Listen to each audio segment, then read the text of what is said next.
এখানে যে কিছু দৃশ্য দেখতে পাচ্ছেন, আর এই দৃশ্যটা হচ্ছে বনেই আমাদের প্রথমে যে ভিডিওটা আমি দেখালাম, এই জিনিসটার নাম না বললে আপনারা অবশ্যই কেউ জানবেন না, কি বুঝবেন না। তার আগে একটা রিকোয়েস্ট, ভিডিওটি যদি ভালো লাগে অবশ্যই একটা লাইক করবেন। আপনি যদি চ্যানেলে নতুন থাকেন অবশ্যই চ্যানেলটি সাবস্ক্রাইব করে আমাদের পাশে থাকবেন নতুন ভিডিও নোটিফিকেশন পেতে।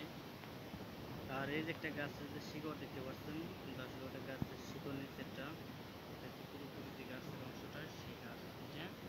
আর এটাকে আমরা গ্রাম আঞ্চলিক ভাষায় বলে থাকি এটা হচ্ছে আলু গাছ।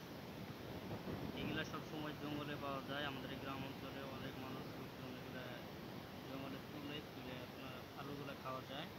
ভালোভাবে সিদ্ধ করে নেবেন লবণ দিয়ে, অনেকটাই ভালো লাগে। এটাকে পরে গ্রামের আঞ্চলিক ভাষাগুলি এটাকে দুধালু গাছ, অনেকে বলে থাকে যে কাটা আলু গাছ।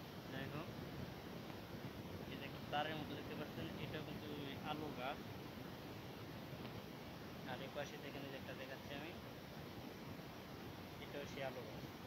এখানে দুই ধরনের আলু গাছ যেটা দেখালাম, ওইটা আর এটা এক গাছই। দেখতে পাচ্ছেন যারা আলু তুলে নিচ্ছে, দেখেন কীরকম তুলছে, কত সুন্দরভাবে এপাশে ওপাশে এখানে ওখানে, মানে সবখানে এখানে আলু গাছের অনেক শিকড় ছিল, এর জন্য এক জায়গা থেকে আরেক জায়গায় চলতে যে গর্ত করা হয়েছে। এই দেখেন সামনের অংশ,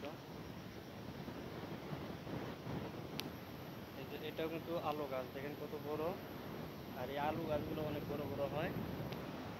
মানুষ এভাবে আলু তুলে নিচ্ছে, দেখেন।